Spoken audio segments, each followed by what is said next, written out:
قل هل يستوي الذين يعلمون والذين لا يعلمون انما يتذكر اولو الالباب۔ محترم عزیزو، آپ کے علم میں ہے کہ ہمارا جمعہ کے اندر سیرت کو سمجھنے کا سلسلہ جاری ہے، اور گزشتہ جمعہ تک ہم نے ترتیب سے سیرت کو سمجھا ہے اور اسی کے آگے اب بات بڑھاتے ہیں۔ جب مشرکین مکہ نے اللہ کے نبی صلی اللہ علیہ وسلم سے معجزے کا مطالبہ کیا تو آپ نے چاند کے 2 ٹکڑے کر کر بتائے۔ اس کے ضمن کے اندر حبس شمس اور رد شمس کا معجزہ اور اس کی کیا حقیقت ہے گزشتہ جمعہ کے اندر بیان ہوئی۔ اب یہ زمانہ مکی دور چل رہا ہے اور مشرکین مکہ دیکھ رہے ہیں کہ ہم جتنا ستا رہے ہیں اتنا مسلمان مضبوط ہوتے جا رہے ہیں، تو اب انہوں نے کیا کیا کہ پوری قوم نے متفق ہو کر یہ فیصلہ کر لیا کہ اب جو ہے مسلمانوں کو اتنا تنگ کیا جائے کہ یہ مدینہ مکہ کے اندر زندگی نہ بسر کر سکے۔ جب انہوں نے تنگ کرنا شروع کیا تو رسول اللہ صلی اللہ علیہ وسلم نے جب حالات دیکھے تب اللہ کی طرف سے رسول اللہ صلی اللہ علیہ وسلم کو ایک حکم ملا۔ اس حکم کی بنیاد پر رسول اللہ نے مسلمانوں کو بلایا اور کہا تفرقوا فی الارض، کہ زمین میں چلے جاؤ کسی دوسری جگہ پر۔ ان اللہ سیجمعکم، اللہ ان قریب تم کو سب کو جمع کرے گا۔ کیا کہا؟ زمین میں پھیل جاؤ، ان قریب اللہ رب العزت تم کو جمع کرے گا۔ صحابہ نے پوچھا الی این نذهب، کدھر کو جائے، کدھر کو جائے؟ اللہ کے نبی صلی اللہ علیہ وسلم نے فرمایا الی ہا ہنا واشار بیدہ الی ارض الحبشہ، اور اپنے ہاتھ سے حبشہ کی زمین کی طرف اشارہ کیا، حبشہ کی زمین کی طرف اشارہ کیا۔ یہ موقع ہے جب تقریباً 11 مرد صحابہ اور 5 عورتیں صحابیات، اتنے لوگوں نے حبشہ کی ہجرت کی۔ اس کو سیرت کی دنیا میں اور تاریخ کی دنیا میں اس کو حبشہ کی پہلی ہجرت کہتے ہیں، حبشہ کی پہلی ہجرت۔ اس میں مردوں کے اندر حضرت عثمان بن عفان رضی اللہ عنہ اور آپ کی بیوی حضرت رقیہ جو رسول اللہ صلی اللہ علیہ وسلم کی بیٹی ہے یہ تھی، حضرت عثمان بن مظعون تھے، زبیر بن العوام تھے، عبد الرحمن بن عوف تھے اور ابو حذافہ تھے۔ ایسے جو ہے تقریباً 11 صحابی تھے، اور ابو سلمہ بھی تھے، اور ان کے ساتھ ان کی اہلیہ ام سلمہ بھی تھی جو آگے چل کے رسول اللہ صلی اللہ علیہ وسلم کی زوجہ محترمہ بنی۔ اور ایک عجیب آپ کو حدیث سناؤں میں، اللہ کے نبی صلی اللہ علیہ وسلم کی روایت ہے، حدیث ہے کہ جب کوئی مصیبت پڑ جائے تو ان للہ و انا الیہ راجعون پڑھو، اور یہ دعا کرو۔ کیا دعا کرو؟ اللہم اجرنی فی مصیبتی واخلف لی خیرا منہا، کہ اللہ میری مصیبت میں مجھے اجر عطا فرما اور اس کا بدلہ مجھے نعم البدلہ اس کا عطا فرما۔ ام سلمہ فرماتے جب ابو سلمہ کا انتقال ہوا وہ مصیبت کو سوچ کر میں نے یہ دعا پڑھی تو اللہ رب العزت نے اس سے بہتر بدلہ مجھے رسول اللہ صلی اللہ علیہ وسلم کی زوجیت عطا فرمائی۔ ام سلمہ آگے چل کے امہات المومنین بنی، اللہ کے نبی صلی اللہ علیہ وسلم کے رشتہ ازدواجی کے اندر منسلک ہو گئی۔ بہرحال تو حضرت رقیہ تھی، ام سلمہ تھی، اور 5-6 عورتیں تھیں اور 11 مرد تھے۔ یہ لوگ تھے جنہوں نے حبشہ کی پہلی ہجرت کی۔ اس میں کوئی سوار تھا، کوئی پیدل تھا۔ یہ چھپتے چھپاتے جو ہے مکہ سے نکلے اور ساحل سمندر پہ پہنچے، جدہ کے اندر ساحل سمندر پہ پہنچے، جدہ میں بندرگاہ پہ پہنچے۔ پیچھے مشرکین مکہ کو پتہ چل گیا تھا کہ ایسے ایسے چند لوگ جو ہے مسلمان جو اپنے دین کو بچانے کے لیے کیا کر رہے ہیں، مکہ چھوڑ کر جا رہے ہیں، تو ان کا پیچھا کرنے کے لیے نکلے، اور جب پیچھا کرنے کے لیے آئے تو پتہ چلا کہ یہ تو کشتیوں میں بیٹھ کر روانہ ہو چکے۔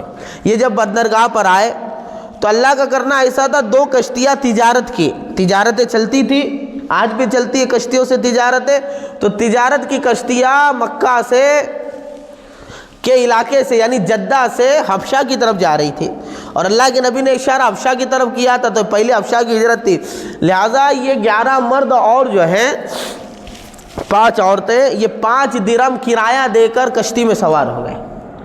اور یہ سن 5 نبوی، نبوت ملنے کا 5واں سال، سن 5 نبوی اور رجب کا مہینہ تھا۔ یہ رجب کے مہینے میں 5 ربیع میں کشتی میں سوار ہوئے اور جو ہے حبشہ کی طرف چلے گئے۔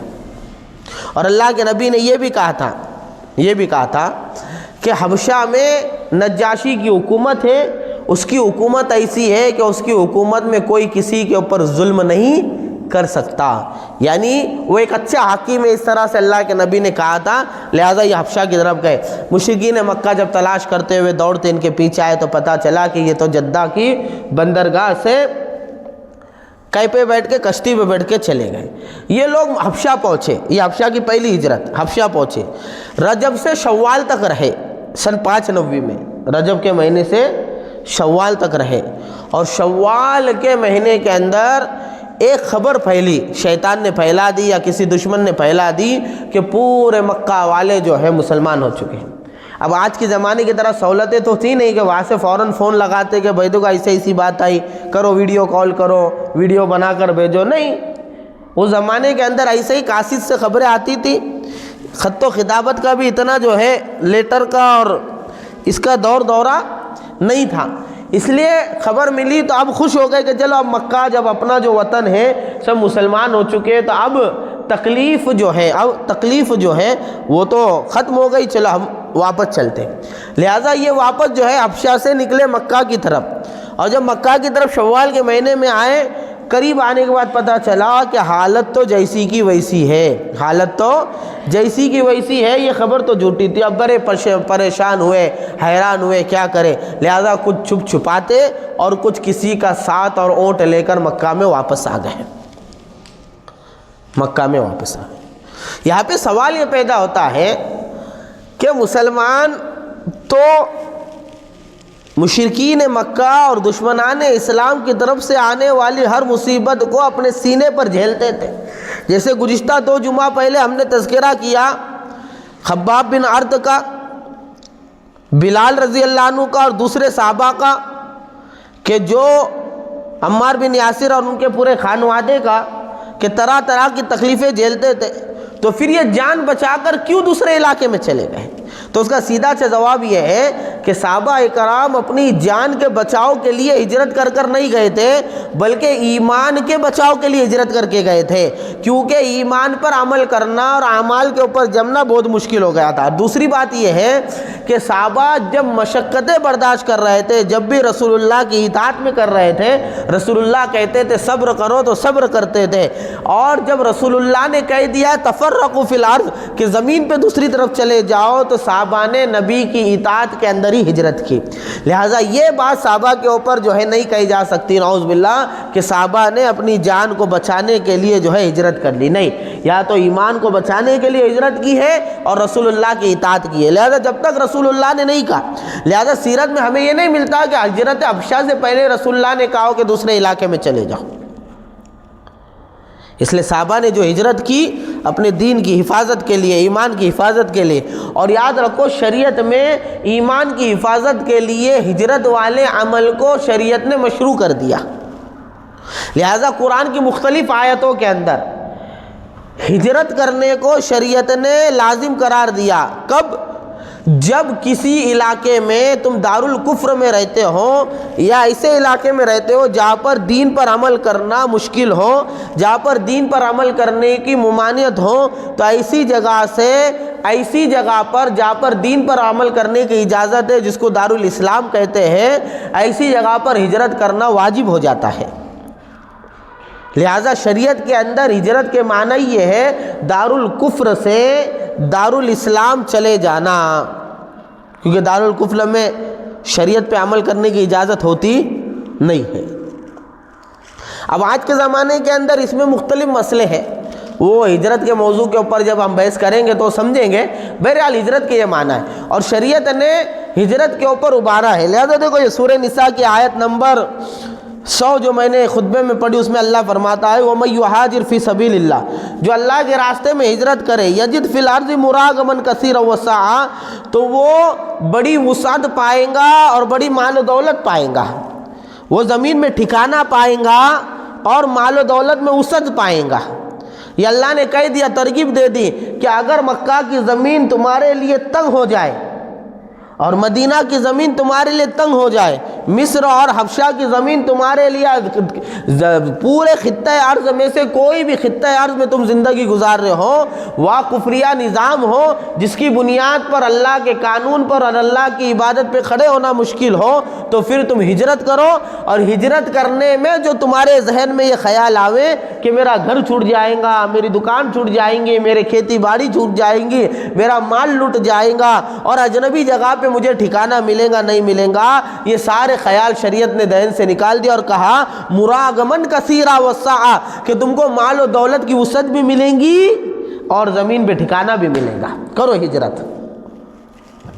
ایک جگہ سورہ توبہ میں فرمایا کہ جو اللہ کے راستے میں جہاد کرے اور جو ہے ہجرت کرے، اعظم درجۃ عند اللہ، وہ اللہ کے یہاں بڑے درجے کے اوپر ہے، اللہ کے یہاں بڑے درجے۔ حدیث کے اندر فرمایا لا ينقطع الہجرۃ حتی لا تنقطع التوبۃ، کہ جب تک توبہ ختم نہیں ہوں گی تب تک ہجرت ختم نہیں ہوں گی، اور توبہ اس وقت تک ختم نہیں ہوں گی جب تک کہ سورج مغرب سے نہ نکل جائے۔ غور سے سنو تو بات سمجھ میں آئے گی، سورج مغرب سے نہ نکل جائے، اور سورج کا مغرب سے نکلنا یہ قیامت کی علامت ہے کہ سورج مغرب سے نکلے گا، اس کے بعد قیامت آئیں گی، لہذا پتہ چلا کہ قیامت تک توبہ کا دروازہ کھلا ہے اور تب تک ہجرت جاری ہے، تب تک کیا ہجرت جاری ہے۔ تو صحابہ اکرام کے سامنے قرآن کے یہ احکام تھے، رسول اللہ کے یہ فرمان تھے، اس لیے انہوں نے کیا کیا؟ ہجرت کیا، اس لیے انہوں نے ہجرت کی۔ اب دیکھو پہلی ہجرت ہو گئی، یہ جھوٹی خبر سن کر، غلط خبر سن کر آ گئے۔ اب پھر مکہ کے اندر جب آ گئے تو مشرکین کو پتہ چلا، لہذا مشرکین نے کیا کیا؟ مشرکین نے یہ کیا کہ اور بھی زیادہ ستانے لگ گئے اور جو ہے پریشان کرنے لگے، اور بھی زیادہ ستانے اور پریشان کرنے لگ گئے۔ لہذا اللہ کے نبی صلی اللہ علیہ وسلم نے پھر صحابہ کرام سے کہا کہ اب تم حبشہ کی ہجرت کرو۔ یہ حبشہ کی دوسری ہجرت کہلاتی ہے، یہ حبشہ کی دوسری ہجرت کہلاتی ہے۔ یہ تقریباً 7 نبوی کے اندر ہوئی۔ کتنے نبی میں؟ 7 نبی میں۔ اور اس ہجرت کے اندر 80 سے زیادہ مرد صحابہ تھے اور 15 سے زیادہ عورتیں تھیں۔ حضرت شیخ نے لکھا ہے تقریباً 18 عورتیں تھیں اور 80-82 آدمی تھے۔ اور مولانا ادریس کاندھلوی رحمۃ اللہ علیہ نے سیرت مصطفیٰ کے اندر 86 مردوں کی فہرست گنائی ہے اور ان کے ساتھ 17 عورتوں کی فہرست گنائی ہے، یعنی 17 صحابہ ان 86 صحابہ میں سے وہ تھے جنہوں نے اپنی اہلیہ کے ساتھ کیا کیا تھا؟ ہجرت کی تھی۔ اس میں حضرت عثمان رضی اللہ عنہ اور ان کی اہلیہ دوبارہ ہجرت کرنے میں تھی، ابو سلمہ اور ام سلمہ دوبارہ ہجرت کرنے میں تھے، بعض صحابہ وہ تھے جنہوں نے پہلی ہجرت بھی کی اور دوسری ہجرت بھی کی۔ تو یہ 80 سے زائد مرد اور 15 سے 18 جو ہے خواتین صحابیات، یہ جو ہے یہ دوسری ہجرت کے لیے نکلے اور مکہ سے حبشہ پہنچے۔ اب حبشہ جا کر اطمینان سے رہنے لگے۔ ادھر مشرکین مکہ کا مقصد کیا تھا؟ مشرکین مکہ کا مقصد یہ تھا کہ مسلمانوں کو اتنا پریشان کیا جائے کہ یہ مجبور ہو کر اسلام سے چھوڑ دیں، یہ مجبور ہو کر کیا کر دیں؟ اسلام چھوڑ دیں۔ لہٰذا ان کو یہ بات گوارا نہیں ہوئی کہ مسلمان اطمینان کے ساتھ جا کر دوسرے ملک کے اندر جو ہے، دوسرے ملک کے اندر اپنی زندگی بسر کریں۔ لہٰذا انہوں نے 2 لوگوں کو، عمرو بن عاص کو اور عبداللہ بن امیہ کو یا عبداللہ بن عتبہ کو، ایسے 2 لوگوں کو متعین کیا اور بہت سارے ہدیے ان کے پاس دیے، بہت سارے ہدیے ان کے پاس دیے کہ تم جاؤ۔ کہاں جاؤ؟ تم شاہ حبشہ نجاشی کے پاس جاؤ، اور نجاشی کے پاس جانے کے بعد تم ایک کام کرنا، سب سے پہلے جا کر جو نجاشی کے درباری لوگ ہیں، وزیر ہے، اس کے قریبی لوگ ہیں، سب کو ہدیے دینا، اور ہدیے دے کر اپنے موقف پہ، اپنے مدعے پر ان کو تیار کر لینا، اور ان سے کہنا کہ جب بادشاہ کے سامنے ہماری بات آئیں گی تو تم ہماری تائید کرنا۔ لہٰذا یہ دونوں نکلے اور جو ہے بڑے ہدیے طائف لے کر جو ہے حبشہ پہنچے۔ اب حبشہ پہنچنے کے بعد انہوں نے ویسا ہی کیا جیسا کہ ان کا طے ہوا تھا۔ کیا طے ہوا تھا؟ کہ یہ 2 لوگ جائیں گے۔ 2 لوگ کون تھے؟ ایک منٹ، میرے ذہن سے نام ہی نکل گیا ان کا۔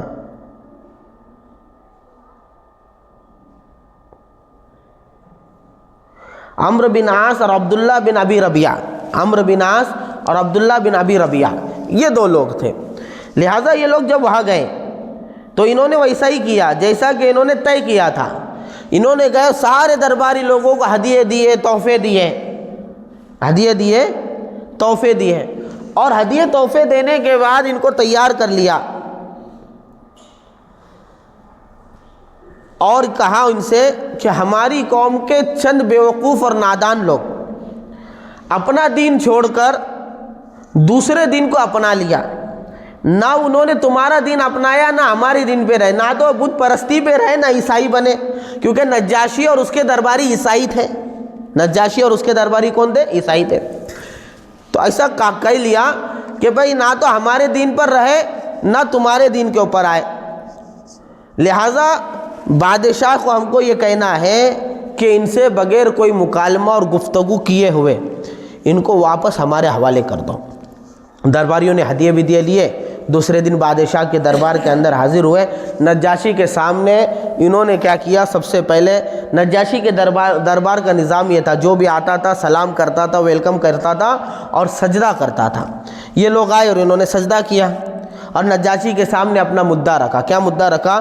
کہ بھئی ہماری قوم کے چند بیوقوف لوگ نعوذ باللہ عیسائی سے اپنا آبائی دین چھوڑ کر آئے، نہ ہمارے دین پہ رہے نہ تمہارے دین پر ہے، بلکہ نیا دین انہوں نے اختیار کر لیا ہے، نیا دین انہوں نے اختیار کر لیا ہے، اور تم جو ہے بغیر کسی مکالمے کے اور بغیر کسی گفتگو کے ان کو ہمارے حوالے کر دو۔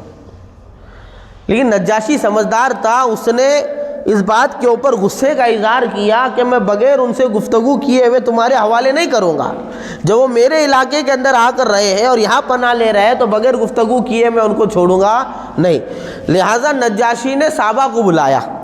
جب نجاشی کا قاصد صحابہ کے پاس آیا تو پہلے تو سب کے اندر ایک فکر پیدا ہو گئی کہ آخر کیوں بلایا اور کیا بات کریں گے، لیکن سب نے مشورہ کیا، اور پریشانی کی وجہ یہ تھی کہ ہم مسلمان ہیں اور نجاشی عیسائی ہیں، ہم مسلمان ہیں اور نجاشی عیسائی ہیں۔ سب نے مشورے سے یہ طے کیا کہ جو حقیقت ہے وہ بیان کی جائیں گی، ایک لفظ بھی جھوٹ نہیں بولا جائے گا، اسی پر اکتفا کیا جائے گا، جو حقیقت ہے، جو ہمارے رسول نے ہم کو سکھایا ہے وہی بات کہی جائیں گی۔ یہ بات طے کر کر صحابہ آئے، اور جیسے ہی دربار میں آئے نجاشی کو سلام کیا اور آ کر حاضر ہو گئے۔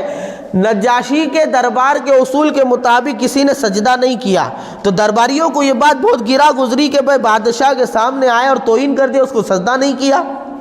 اور ایک روایت میں کہ بادشاہ نے خود پوچھ لیا کہ بھائی تم نے مجھے سجدہ کیوں نہیں کیا، تو حضرت جعفر بن عبد المطلب، جعفر طیار رضی اللہ عنہ نے، طیار ان کا لقب ہے، حضرت جعفر رضی اللہ عنہ نے جواب دیتے ہوئے کہا کہ ہم صرف اللہ کو سجدہ کرتے ہیں اور اللہ کے علاوہ ہم کسی کو سجدہ نہیں کرتے، اور ہم نے جو آپ کو سلام کیا ہے ہم اپنے نبی کو بھی ایسا ہی سلام کرتے ہیں اور آپس میں ایک دوسرے کو بھی ایسا ہی سلام کرتے ہیں، اور ہمارے نبی نے ہم کو خبر دی ہے کہ جنت میں جنتی بھی ایک دوسرے کو ایسا ہی سلام کریں گے، اور ہمارے لیے یہ بات مناسب نہیں اور یہ جائز نہیں ہمارے لیے کہ ہم آپ کو اللہ کے درجے میں رکھیں اور آپ کو بھی سجدہ کریں۔ یہ بات نجاشی کے سامنے رکھی۔ اب جب نجاشی نے واقعے کے معلومات کرنے کے لیے مسلمانوں کو پوچھا کہ یہ لوگ آئے ہیں اور یہ کہتے ہیں کہ تم نے اپنا آبائی دین چھوڑ دیا ہے، اس کی کیا حقیقت ہے میرے سامنے پیش کرو، تو حضرت جعفر رضی اللہ عنہ کھڑے ہوئے، اور جعفر رضی اللہ عنہ نے نجاشی کے سامنے تقریر کی۔ دیکھو آیت کریمہ جو سورہ نساء کی آیت نمبر 100 میں نے پڑھ کر سنائی، وہ آیت کو سامنے رکھو۔ وہ آیت کہتی ہے کہ جب دین کے لیے ہجرت کرتا ہے کوئی تو اللہ اس کو ٹھکانہ بھی دیتا ہے اور مال میں وسعت بھی دیتا ہے۔ اب یہاں پر ماحول دیکھو کیسا ہے، چند مسلمان ہیں جو چھپ چھپا کر دوسرے ملک میں آ کر رہ رہے ہیں، بادشاہ کو اس کی خبر نہیں، بادشاہ کو خبر ہوئی اور بادشاہ کے پاس شکایت یہ گئی ہے کہ نہ تمہارے دین کو مانتے نہ ہمارے دین کو مانتے اور ہی دین کو مانتے ہیں، یعنی پوری حکومت، پورا دربار، پورا علاقہ مسلمانوں کے خلاف ہے۔ لیکن جب صحابی رسول حضرت جعفر رضی اللہ عنہ جو اللہ کے نبی صلی اللہ علیہ وسلم کے چچا زاد بھائی ہیں اور حضرت علی رضی اللہ عنہ کے حقیقی بھائی ہیں، جب سامنے بادشاہ کے کھڑے ہو رہے ہیں، متاثر نہیں ہو رہے ہماری طرح۔ ہم تو تھوڑے سے مالدار کبھی سامنے آ جائے، تھوڑا سا سیاسی آدمی سامنے آ جائے تو ایمان کے سودے کرنے کو تیار ہو جاتے ہیں۔ ماحول دیکھ کر ہماری بولی اور ہماری بھاشا اور ہمارا لباس سب بدل جاتا ہے۔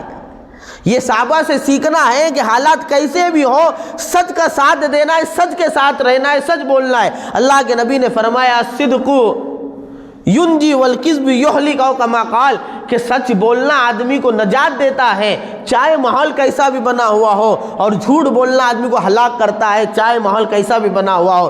لہٰذا صحابہ نے سچ بولنے کا ارادہ کیا۔ حضرت جعفر رضی اللہ عنہ کھڑے ہوئے اور بادشاہ کو مخاطب کر کے کہا ایھا الملک کنا قوما اہل جاہلیہ نعبد الاصنام وناکل المیتہ ونأتی الفواحش وتقطع الارحام ونسی الجوار ویأکل القوی منا الضعیف۔ اے بادشاہ، ہم جو ہے ایک جاہلت و ہم پہ پڑی ہوئی اور جو ہے جاہلیت کے ساتھ زندگی گزارنے والی ایک قوم تھے۔ ہم بتوں کی پرستش کرتے تھے، مردار کھاتے تھے اور ہر طرح کے فحش کام کرتے تھے۔ ہم ایک دوسرے سے صلہ رحمی نہیں کرتے تھے، رشتے توڑ دیتے تھے، پڑوسیوں پہ ظلم کرتے تھے۔ ہم میں کا طاقتور ضعیف کو کھا جاتا تھا، اس پر ظلم کرتا تھا، اس کے حقوق دباتا تھا۔ فَكُنَّا عَلَى ذَلِكَ حَتَّى بَعَثَ اللَّهُ إِلَيْنَا رَسُولًا مِنَّا، ہم اسی حالت میں، اسی برائیوں کی حالت میں زندگی بسر کر رہے تھے، یہاں تک کہ اللہ نے احسان فرمایا اور ہم میں سے ہی ایک رسول کو ہمارے درمیان بھیجا، نعرف نسبہ وصدقہ وامانتہ وعفافہ، اور وہ ایسے رسول ہیں جن کی سچائی کو ہم جانتے ہیں، جن کی امانت داری کو ہم جانتے ہیں، جن کی عفت اور پاک دامنی کو ہم جانتے ہیں، اور جن کے حسب نسب کو ہم جانتے ہیں۔ انہوں نے آ کر کیا کیا؟ فدعانا الی اللہ لتوحیدہ، انہوں نے ہم کو اللہ کی طرف بلایا، توحید کی دعوت دی، ہم نے توحید کو قبول کیا، ہم اللہ کی عبادت کرتے ہیں، ہم اللہ کی عبادت کرتے ہیں۔ اور انہوں نے ہم کو حکم دیا کہ ہم اللہ کی عبادت کریں اور جو ہے پتھروں کی عبادت چھوڑ دیں، بت پرستوں کی عبادت چھوڑ دیں۔ لہٰذا ہم نے یہ ان کے ہاتھ پر ایمان لایا اور ہم نے پتھروں کی عبادت کرنا اور مورتیوں کی پوجا کرنا چھوڑ دیا۔ انہوں نے امرنا بصدق الحدیث، انہوں نے سچ بات کرنے کی دعوت دی، واداء الامانہ، امانت کو ادا کرنے کی دعوت دی، وصلۃ الرحیم، اور صلہ رحمی کرنے کی دعوت دی، وحسن الجوار، اور پڑوسی کا حق ادا کرنے کی دعوت دی، اور ہم کو فحش کاموں سے روکا، برائیوں سے روکا۔ لہٰذا ہماری حالت اب یہ ہے کہ ہم ایک اللہ کو مانتے ہیں اور رسول اللہ صلی اللہ علیہ وسلم کی اطاعت کرتے ہیں۔ یہ صاف دو ٹوک بیان حضرت جعفر رضی اللہ عنہ نے نجاشی کے دربار میں کیا۔ دربار کیسا ہے سن لو، پورے درباری بادشاہ کے ساتھ نصرانی ہیں، ٹھیک، مسلمان نہیں۔ اور جو دو آئے تھے عمرو بن عاص اور عبداللہ بن ابی ربیعہ، یہ مشرک ہیں، اور انہوں نے ماحول ایسا بنایا ہے کہ جتنے عیسائی درباری ہیں سب مسلمانوں کے خلاف ہیں۔ ایسے ماحول کے اندر دو ٹوک بیان کیا۔ یہ دو ٹوک بیان کرنے کا اثر ایسا ہوا کہ بادشاہ کا دل نم ہو گیا، اس کے دل کے اندر ہمدردی اللہ رب العزت نے ڈال دی، اللہ نے ہمدردی ڈال دی، اور ہمدردی ڈالنے کے بعد اس نے کہا کہ اس کلام میں سے کچھ سناؤ جو تمہارے نبی کے اوپر نازل ہوا ہے۔ تو حضرت جعفر رضی اللہ عنہ نے سورہ مریم کی ابتدا کی آیتیں پڑھی، اور سورہ مریم کے اندر حضرت عیسیٰ علیہ السلام کا بغیر باپ کے پیدا ہونا، ان کا روح اللہ اور کلمت اللہ ہونا، اس کا تذکرہ ہے۔ جیسے ہی نجاشی کے سامنے سورہ مریم کی آیتیں حضرت جعفر رضی اللہ عنہ نے پڑھی، اس کے دل کے اوپر ایسا اثر ہوا کہ رونے لگا، اور روتے روتے اس کی داڑھی جو ہے آنسو سے بھیگ گئی۔ یہاں پر مفسرین نے ضمناً ایک مسئلہ لکھا، اس سے پتہ چلتا ہے کہ نجاشی کو داڑھی تھی، نجاشی کو، اور یاد رکھنا سارے انبیاء داڑھی والے تھے، سارے انبیاء داڑھی والے تھے، اور مشرکین مکہ بھی داڑیاں رکھا کرتے، یعنی داڑھی نبی کی سنت ہے اسلام کا ایک امر ہے وہ تو ایک پہلو ہے، اور دوسرا دیکھا جائے تو مسلمان ہو یا غیر مسلم ہو، داڑھی کو مردوں کی علامت ہمیشہ سے مانا گیا ہے، مردوں کی علامت ہمیشہ سے مانا ہے۔ یہ تو بہت بعد میں چل کر یہ رواج عام ہوا انگریزوں کے ذریعے سے اور یورپین کلچر کے ذریعے سے کہ بھئی داڑھی چھلنی ہے، مچھی رکھنی ہے، مچھی چھلنی ہے اور داڑھی چھلنی، یہ سب بعد میں آیا، یہ عورتوں کی مشابہت والا نظام بعد میں آیا، ورنہ داڑھی جو ہے اکثر مردوں نے رکھی ہے، مسلم ہو یا غیر مسلم ہو۔ بہرحال نجاشی کی داڑھی بھیگ گئی، رونے لگا،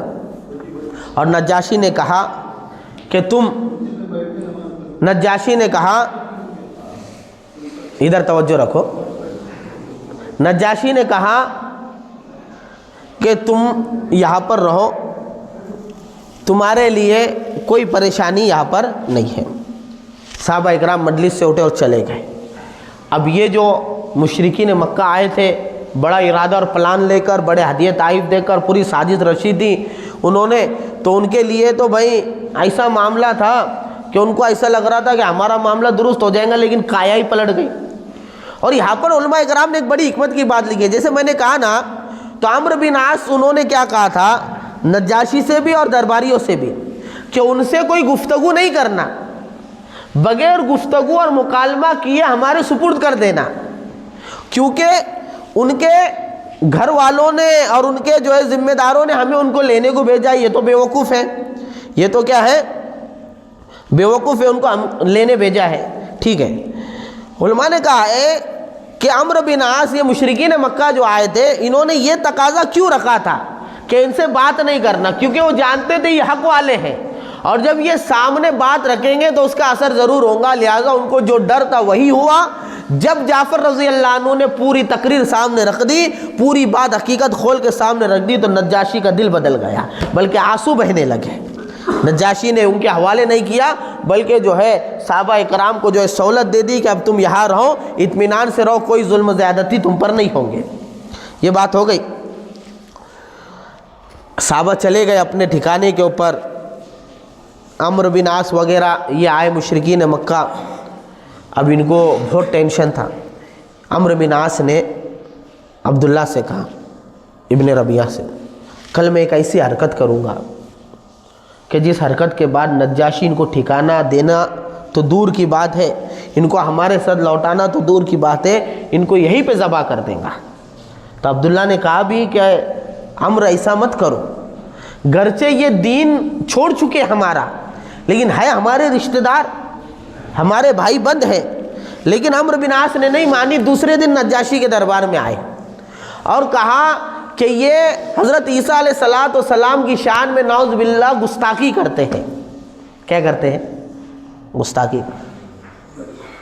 اب ظاہر سی بات ہے وہ عیسیٰ علیہ السلام کو ماننے والا تھا، تو اس کے نبی کی گستاخی جو ہے، اس کے نبی کی گستاخی جو ہے وہ اس کو پسند نہیں ہوں گی، لہذا نجاشی نے دوبارہ صحابہ کو بلایا، تو صحابہ نے وہی مشورہ کیا کہ کیا کرنا ہے، تو صحابہ نے یہ کہا جو رسول اللہ نے بتایا وہی بتایا جائے گا، ایک لفظ ادھر ادھر نہیں کیا جائے گا۔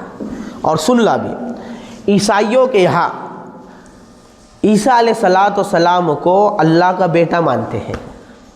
قرآن کہتا ہے، یہود کہتے ہیں کہ عزیر ابن اللہ ہے، اللہ کے بیٹے، نعوذ باللہ، اور عیسائی کہتے ہیں کہ عیسیٰ ابن اللہ ہے، اللہ کے بیٹے۔ اس کی وجہ یہ ہے کہ اللہ رب العزت نے ساری انسانیت کو جیسا ترتیب سے پیدا کیا ماں باپ کے ملاپ سے، حضرت عیسیٰ علیہ السلام کو بغیر باپ کے پیدا کیا۔ یہ قدرت اللہ کا اظہار کیا ایک معجزے کے طور پر، حضرت عیسیٰ علیہ السلام بغیر باپ کے پیدا ہوئے۔ اس لیے عیسائیوں نے یہ عقیدہ گڑھ لیا ہے کہ حضرت عیسیٰ علیہ السلام اللہ کے بیٹے ہیں، تو ان کے وہاں تو اللہ کے بیٹے کا عقیدہ ہے۔ تو صحابہ نے مشورہ کیا کہ بھئی کوئی بات غلط نہیں کی جائیں گی، جو اللہ کے نبی نے کہا ہے وہی بات کریں گے، لہٰذا آئے۔ آنے کے بعد نجاشی نے کہا کہ بھئی عیسیٰ بن مریم کے تعلق سے تم کیا کہتے ہو؟ تو حضرت جعفر رضی اللہ عنہ کھڑے ہوئے، حضرت جعفر رضی اللہ عنہ نے کہا کہ ہم وہی کہتے ہیں جو ہمارے نبی نے ہم کو بتایا، کہ وہ اللہ کے ایک بندے ہیں، اللہ کے ایک رسول ہے، وہ کلمت اللہ اور روح اللہ ہے۔ حدیث کے اندر، قرآن کے اندر حضرت عیسیٰ علیہ السلام کو اللہ کی روح اور اللہ کا کلمہ کہا گیا ہے، لہٰذا اللہ کی روح ہے، اور اللہ کی روح اس لیے کہا گیا ہے کہ اللہ کے حکم سے جبریل امین انسانی شکل میں آئے اور ان کی والدہ حضرت مریم کے بی بی مریم کے جو ہے گریبان میں پھونک ماری، جس کے نتیجے کے اندر حمل ٹھہرا اور یہ پیدا ہوئے۔ اور کلمت اللہ اس لیے کہا گیا ہے کیونکہ وہ اللہ کے لفظ کن سے پیدا ہوئے ہیں، تو روح اللہ اور کلمت اللہ کہا گیا ہے۔ لہٰذا جیسا ہی نجاشی کے سامنے وہ باتیں جو قرآن نے اور رسول اللہ نے حضرت عیسیٰ کے تعلق سے کہی تھی، حقیقت والی بات حضرت جعفر رضی اللہ عنہ نے رکھ دی، اللہ رب العزت نے نجاشی کے دل میں اور ان کی محبت ڈال دی اور ان کی طرف رغبت کر دی۔ نجاشی نے کیا کیا؟ نجاشی نے زمین سے ایک تنکا اٹھایا، جھاڑ وغیرہ کو جو ہے نا تنکا ٹکڑا اٹھایا اور کہا تم جو بات کہہ رہے ہو اس بات میں اور اس بات میں، اس بات میں اور اس بات میں جو عیسیٰ علیہ السلام نے کہی ہے اتنا بھی فرق نہیں ہے۔ لہٰذا ان کا پلان کیا تھا؟ یہ جھوٹ بول کر کہ یہ عیسیٰ علیہ السلام کی گستاخی کرتے ہیں، ان کا کام بگاڑ دینا، لیکن اللہ رب العزت نے وعدہ کیا ہے من یہاجر فی سبیل اللہ، جو اللہ کی راہ میں ہجرت کرے گا اللہ اس کو کیا دیں گا؟ مراغمن، اللہ اس کو ٹھکانہ دیں گا اور وسعت دیں گا۔ لہٰذا ہوا یہ کہ نجاشی کے دل کے اندر جو ہے اللہ نے محبت ڈال دی، اور محبت ڈالنے کے بعد نجاشی نے ان سے کہا مرحبا بکم وبمن جیتم من عنده، کہ تمہارے لیے خوش آمدید ہے اور خوش آمد ہے اس شخص کے لیے جس کے پاس سے تم آئے ہو، یعنی رسول اللہ کے پاس سے، اور فوراً جو ہے کلمہ پڑھ لیا، اشہد انہ رسول اللہ، میں گواہی دیتا ہوں کہ وہ اللہ کے رسول ہے، وانہ الذی بشر بہ عیسی ابن مریم، اور یہ وہی رسول ہے جس کے آنے کی خبر عیسیٰ علیہ السلام نے دی تھی، کیونکہ عیسیٰ علیہ السلام نے بشارت دی۔ سورہ صف کے اندر قرآن نے اس کا تذکرہ کیا کہ عیسیٰ علیہ السلام نے بنی اسرائیل سے کہا کہ میں مبشر ہوں، خوشخبری دینے والا ہوں، برسول، ایک ایسے رسول کی یاتی من بعد اسمہ احمد، میرے بعد آئیں گے اور ان کا نام احمد ہوگا۔ تو عیسیٰ علیہ السلام نے رسول اللہ کے آنے کی خوشخبری دی تھی، تو نجاشی نے کہا تمہارے لیے مبارک ہو اور اس بندے کے لیے، اس ذات کے لیے مبارکباد ہو جس کے پاس سے تم آئے ہو، یعنی رسول اللہ کے پاس، اشہد انہ رسول اللہ، میں گواہی دیتا ہوں کہ وہ اللہ کے رسول ہے، اور اس بات کی بھی گواہی دیتا ہوں کہ یہ وہی ذات ہے جس کے آنے کی خبر حضرت عیسیٰ نے دی تھی۔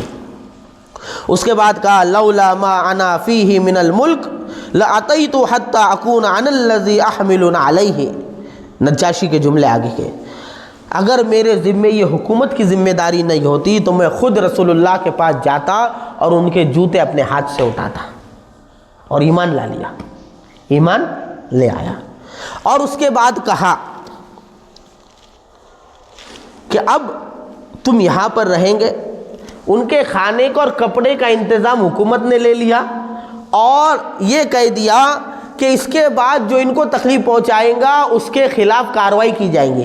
یعنی پہلے دن سچ بولنے پر اللہ رب العزت نے رہنے کی اجازت دلائی، اور دوسرے دن جب حالات تنگ ہو گئے، مزید جو ہے تنگیاں سامنے آئی، سچ بولنے کے اوپر اللہ نے اس ملک کا ویزا دلا دیا، اور جیسا قرآن نے وعدہ کیا ہے مراغمن کثیر و سعہ، اللہ زمین میں ٹھکانہ بھی دیں گا اور وسعت بھی دیں گا روزی کے اندر۔ دوسرے دن اللہ نے کر بتا دیا کہ نجاشی نے ان کو اپنا شہری مان لیا، آج کی زبان میں ان کو جو ہے وہاں کا ناگرکتا مل گئی، ان کو سٹیزن شپ مل گئی، وہاں کا ویزا مل گیا، اور بادشاہ کی خزانے سے ان کے مال کا اور کپڑے کا انتظام بھی ہو گیا۔ یہ حبشہ کی دوسری ہجرت۔ لہذا سن 8 ہجری سے لے کر سن 8 نبوی سے لے کر 8 نبوی میں دوسری ہجرت ہوئی نا، 8 نبوی سے لے کر تو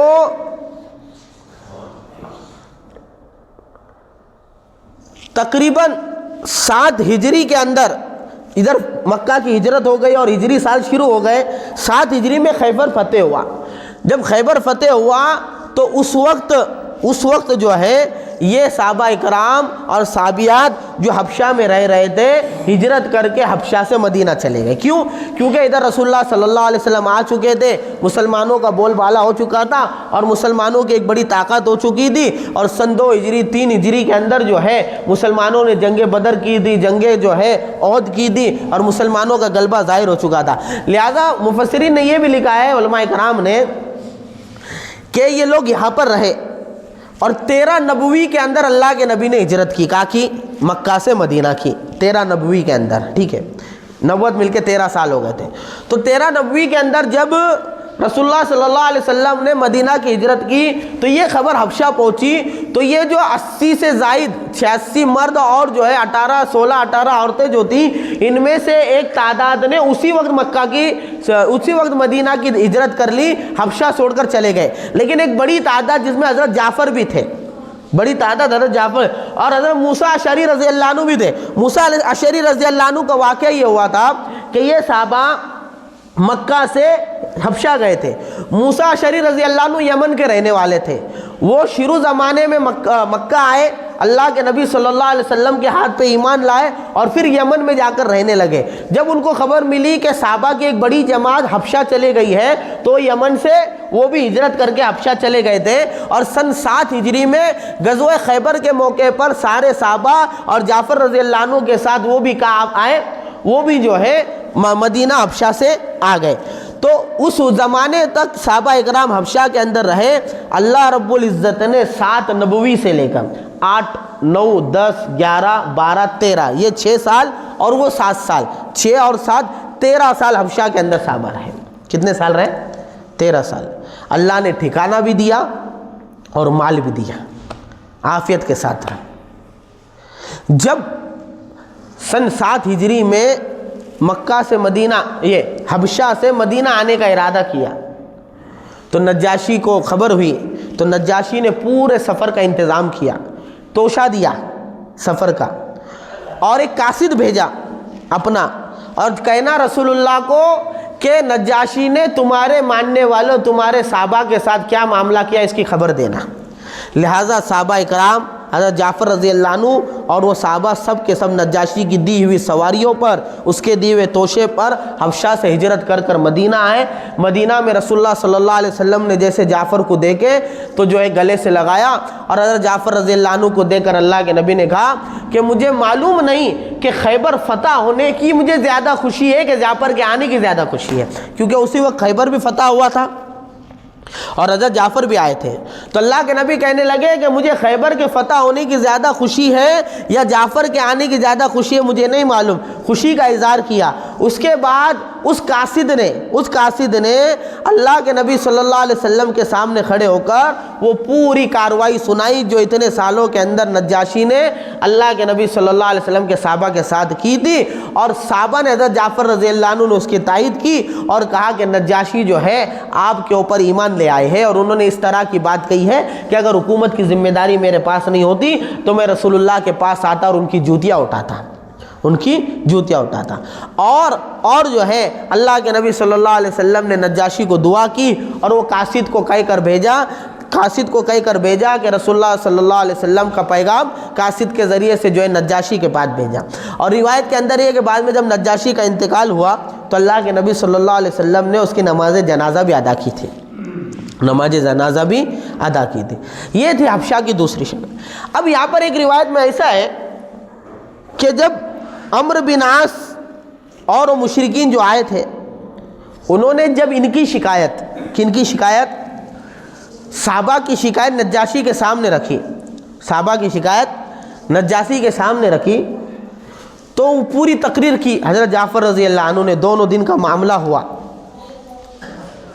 اس کے بعد حضرت جعفر رضی اللہ عنہ نے نجاشی سے کہا کہ مجھے 3 سوال ان سے کرنے ہیں، جو یہ مطالبہ لے کر آئے نا کہ بغیر گفتگو کیے ان کو ہمارے حوالے کر دو، کیونکہ یہ دین سے بے دین ہو چکے ہیں، ہمارے حوالے کرو۔ دیکھو یہاں پر ایک بات یاد رکھنا، مسلمان جو ہوتا ہے نا وہ بے تکی باتیں نہیں کرتا ہے، وہ دلیل والی بات کرتا ہے، وہ معقول بات کرتا ہے، وہ جو ہے ٹھوس ثبوت والی باتیں کرتا ہے اور دلیل کے ساتھ اصولی گفتگو کرتا ہے۔ لہٰذا حضرت جعفر رضی اللہ عنہ نے نجاشی سے کہا ان سے پوچھو کہ ہم لوگ غلام ہیں جو اپنے آقا سے بھاگ کر آئے ہیں، اگر ہم غلام ہوتے اور آقا سے بھاگ کر آئے ہوتے تو یقیناً ہم واپسی کے لائق ہوتے، ہم اس لائق تھے کہ ہم کو ان کے حوالے کیا جاتا اور یہ ہم کو ہمارے آقا کے سپرد کر دیتے۔ نجاشی نے عمرو بن عاص سے پوچھا کہ یہ سچ میں یہ بات سچ ہے کہ یہ غلام ہے؟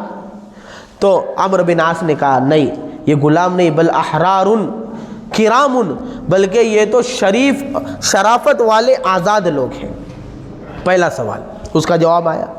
دوسرا سوال حضرت جعفر نے کہا کہ پوچھو ان سے کہ ہم کسی کا قتل کر کر ناحق قتل کر کر آئے ہیں؟ اگر ہم واقعتاً قتل کر کر آئے کسی کا ناحق تو اس کے بدلے میں ہم کو قتل کیا جانا چاہیے اور ہم کو ان کے حوالے کیا جانا چاہیے۔ نجاشی نے جو ہے عمرو بن عاص سے پوچھا کیا انہوں نے ناحق کسی کا قتل کیا ہے؟ تو عمرو بن عاص نے کہا کہ قتل کی بات تو کیا، انہوں نے ناحق خون کا ایک قطرہ بھی نہیں بہایا۔ تیسرا سوال حضرت جعفر رضی اللہ عنہ نے کہا، نجاشی سے کہا کہ پوچھو ان کو کہ ہم کسی کا قرض لے کر آئے ہیں، کسی کا پیسہ ہمیں دینا ہے، کسی کا مال ہم نے لایا ہے کہ مال واپس کرنے کے لیے جو ہے ہمیں لے جانا پڑے، اگر ہمارا ایسا معاملہ ہے تو ہم کو واپس کر دو۔ تو نجاشی نے پوچھا کیا یہ کسی کا مال لے کر آئے ہیں؟ تو کہا کہ نہیں، یہ کسی کا مال لے کر نہیں آئے ہیں، بلکہ یہ تو جو ہے اپنے مال کے اوپر یہاں پر آئے ہیں۔ تو پھر نجاشی نے جو ہے مشرکین مکہ سے پوچھا کہ آخر میں تمہارا اختلاف کیا ہے، اختلاف کیا ہے؟ تو پھر حضرت جعفر رضی اللہ عنہ نے کہا اختلاف یہ ہے، یہ جس دین پر تھے ہم بھی اسی دین پہ تھے، ہم نے وہ دین چھوڑ کر رسول اللہ کے ہاتھ کے اوپر ایمان لایا اور انہوں نے جو ہے اسی لیے ہمارے یہ دشمن ہو گئے۔